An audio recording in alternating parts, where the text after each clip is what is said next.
नमस्कार, मैं अंजलि मिश्रा। स्वागत है आपका हमारे चैनल में। आपको बता दें कि इस वक्त दिल्ली में कई सारे घोटालों का मुद्दा चल रहा है। क्लासरूम घोटाला, शराब नीति को लेकर घोटाला और जो है मनी लॉन्ड्रिंग से जुड़ा हुआ मामला। एक का जो अरविंद केजरीवाल के करीबी मंत्री है सत्येंद्र जैन, वो जेल की सलाखों के पीछे हैं। दूसरे जो उनके करीबी हैं मनीष सिसोदिया, उनके ऊपर गिरफ्तारी की तलवार लटक रही है। और मेन जो पूरा मुद्दा है जिसे लेकर सीबीआई और अब ईडी भी सक्रिय हो चुकी है, वो है नई शराब नीति का मामला। लेकिन शराब नीति पर बोलने के बजाय अब जीएसटी को लेकर अरविंद केजरीवाल झूठ फैलाने लगे हैं। बेसिक जो आप कह सकते हैं कि जो नॉलेज होती है वो भी अरविंद केजरीवाल के पास नहीं है, जबकि एक सरकारी नौकर पहले भी रह चुके हैं। ऐसे में आपको बता दें कि अरविंद केजरीवाल ने एक ट्वीट करके लिखा, दही, छाछ, शहद, गेहूं, चावल आदि पर अभी जो जीएसटी लग गया है उससे केंद्र सरकार को 7,500 करोड़ सालाना आएगा। सरकारें गिराने पर अभी तक इन्होंने 6,300 करोड़ खर्च किया है। अगर ये सरकारें ना गिराते तो गेहूं, चावल और छाछ आदि पर जीएसटी ना लगाना पड़ता, लोगों को महंगाई का सामना ना करना पड़ता। तो आप देख सकते हैं कि अब जीएसटी को लेकर उन्होंने ये ट्वीट किया है।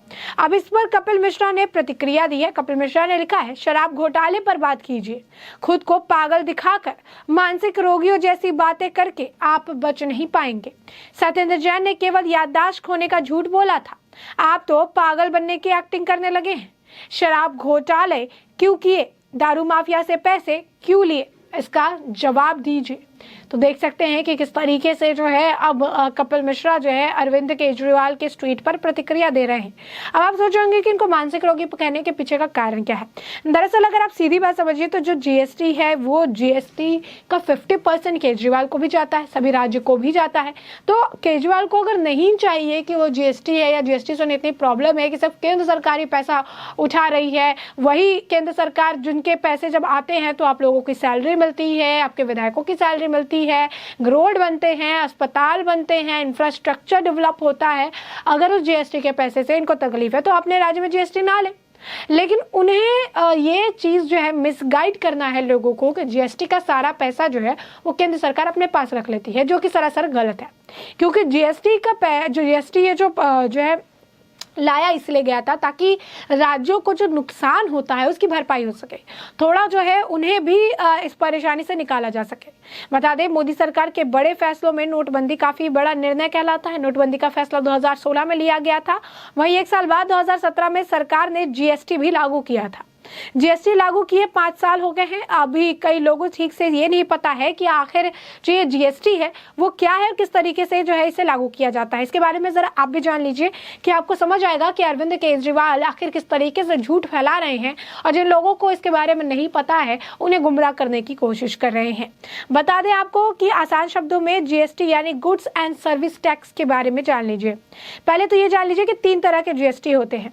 इसे ऐसे समझिए, जब आप कोई प्रोडक्ट जब खरीदते हैं तो या फिर उसे सर्विस लेते हैं तो हमें उसका टैक्स देना होता है, या ये आप सभी जानते होंगे। जीएसटी एक देश एक टैक्स व्यवस्था के तहत आपको एक ही टैक्स देना होता है। पहले ये टैक्स अलग अलग राज्यों में अलग अलग हुआ करते थे। जीएसटी की सबसे बड़ी खासियत यह है कि किसी भी सामान या सर्विस पर पूरे देश में एक ही जैसा टैक्स लगता है। मतलब ये कि आप देश में किसी भी कोने पर चले जाए, आपको एक सामान पर उतना ही टैक्स देना पड़ेगा जितना आप दूसरे राज्य में उस पर ऑलरेडी दे रहे हैं। सरकार ने जीएसटी को 3 प्रकार में बांटा है। पहला सेंट्रल जीएसटी यानी सीजीएसटी, दूसरा स्टेट जीएसटी यानी एसजीएसटी और तीसरा इंटीग्रेटेड जीएसटी यानी आईजीएसटी शामिल होता है। ये 3 टाइप के जीएसटी है। अब देखिए, सीजीएसटी यानी केंद्र सरकार का जो टैक्स है, क्योंकि लगातार ये ऐसे बात करते हैं अरविंद केजरीवाल कि जितना भी जो टैक्स का जो जीएसटी का पैसा आता है वो बीजेपी के खाते में जाता है, जो कि ऐसा नहीं होता है। जितना भी आता है वो सरकार जो डिवीजन है उस हिसाब से सरकार के खाते में आता है। सरकार उसे इंफ्रास्ट्रक्चर जो है, हॉस्पिटल, सरकारी अस्पताल, सरकारी स्कूल, ये सारे बनाने में मदद होती है। रोड वगैरह जो बनते हैं उसके लिए जो है यूज होता है, क्योंकि एक इंडिविजुअल कोई आदमी या फिर एक इंडिविजुअल व्यक्ति के पास इतना पैसा नहीं होता है कि वो जो है किसी पोस्ट पर आते ही पूरा जो इंफ्रास्ट्रक्चर है उसे आगे बढ़ा दे या उसमें सारी चीजें लगा दे। आर्म्स खरीदने से लेकर देश की सुरक्षा में लाए गए सारे सामानों को लेने से इंफ्रास्ट्रक्चर बढ़ाने से लेकर रोड के जाल बिछाने जो है, उसके बाद ट्रेन लाइन, सारी चीजों में काफी ज्यादा खर्च होता है और जीएसटी का ये पैसा जो है सरकार के जो है कोष में जाता है, वहां से इसका उपयोग किया जाता है लोगों की जिंदगी को और बेहतर बनाने के लिए, अपने देश के लोगों की जिंदगी को और जो है आसान करने के लिए और जो है बेहतर उनको आप कह सकते हैं सर्विस देने के लिए, और इसी का डिवीजन जो है वो मिलता है स्टेट को। अब इसे समझिए आपकी क्या है, सीजीएसटी यानी central good and service tax होता है, मतलब ये राज्य के अंदर किसी सामान या किसी सर्विस की सुलभता दी जाती है और इसे के लिए केंद्र सरकार को टैक्स दिया जाता है।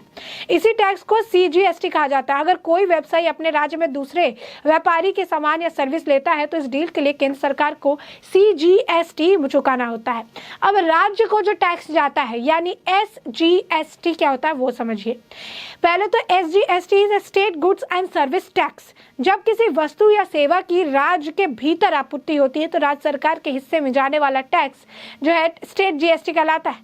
कोई व्यापारी जब अपने ही राज्य में किसी दूसरे व्यापारी की वस्तु या सर्विस लेता है तो इस सौदे पर राज्य सरकार को एसजीएसटी चुकाना होता है। तो ये जो है ये पूरा आपने समझा कि किस तरीके से स्टेट और जो सेंट्रल है उसके बीच में डिवीजन होता है। अब कारोबारियों का हर स्टेप जो है उस पर सरकार की नजर होती है। जीएसटी सिस्टम बिजनेसमैन को बिजनेस पर नजर रखता है। हर महीने की कमाई, बिक्री, खर्च और ब्याज सरकार के पास पहुंचता है। ये सारे डिटेल ऑनलाइन होते हैं। जीएसटी रिटर्न की यही व्यवस्था होती है। बिजनेस का जो भी ब्यौरा होता है उसका सही तरह से टैक्स देने पर ही क्रेडिट की तरह बिजनेसमैन को लौटाया भी जाता है। तो ये इस तरीके से काम करता है और इससे आप समझ सकते हैं कि अरविंद केजरीवाल ये जो कह रहे हैं इतने सारे पैसे जो है इस्तेमाल हो गए, जैसे ऐसे बात करते हैं कि बीजेपी के खाते में सारे पैसे गए और उन्होंने सरकार गिराने के लिए सारे इस्तेमाल कर दिए। अब केजरीवाल के आपको बता दें कि इस जिस तरीके से उन्होंने ये लिखा है ये सारे पे आज के वक्त पे लोग हंस रहे हैं। हंसने के पीछे का कारण है कि सर उनसे पूछ रहे हैं कि आखिर इसके पीछे का लॉजिक क्या है। मतलब इनको यही नहीं पता कि आप कितने लोगों ने तो ये पूछ लिया कि आपको ये नहीं पता तो आपने यूपीएससी क्वालिफाइड की कैसे। फेडरल स्ट्रक्चर नाम की भी चीज होती है, जीएसटी काउंसिल भी होता है। पंजाब सरकार ने भी आश्वासन दिया था लगाने के लिए लेकिन कुछ नहीं हुआ। यही नहीं, उन्होंने कहा कि आप आईआरएस रह चुके हैं जी, आपको ये पता है कि जो पैसा जीएसटी से मिलता है वो सरकार के खाते में जाता है ना कि बीजेपी के खाते में जाता है। आपको जो स्टेट जीएसटी मिलता है वो आम आदमी पार्टी के खाते में जा रहा होगा शायद।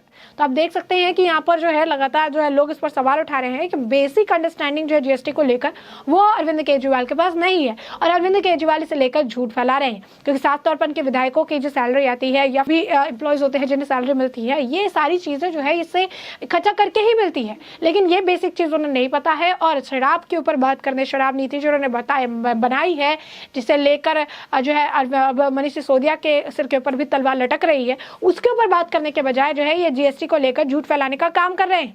उन्होंने किसी ने तो ये भी पूछ लिया कि 6,300 करोड़ रुपए खर्च हुए हैं जो है सरकार गिराने में। ये आपको कौन सी खुफिया एजेंसी ने बता दिया है कि आप बीजेपी के कैश काउंटर पे काम करते हैं, आपको पता है सारी चीजें, या फिर ये भी एक झूठ है जैसा कि आप झूठ फैलाते रहते हैं।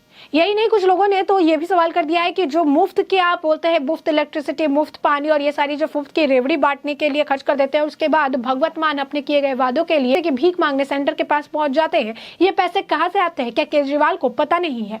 तो साफ तौर पर आप देख सकते हैं कि किस तरीके से जीएसटी को लेकर अरविंद केजरीवाल झूठ फैला रहे थे, लेकिन जनता ने उन्हें अच्छे से याद दिला दिया कि आखिर जीएसटी और जो जिस चीज की वो बात कर रहे हैं उसके बीच का आखिर डिफरेंस क्या होता है। और अरविंद केजरीवाल का झूठ एक बार फिर से बेनकाब हो गया। साथ ही साथ आपने देखा कि कपिल मिश्रा ने अरविंद केजरीवाल पर जमकर निशाना साधा। इसके बारे में हमने आपको पूरी जानकारी दी, हमने जीएसटी के बारे में भी आपको बताया।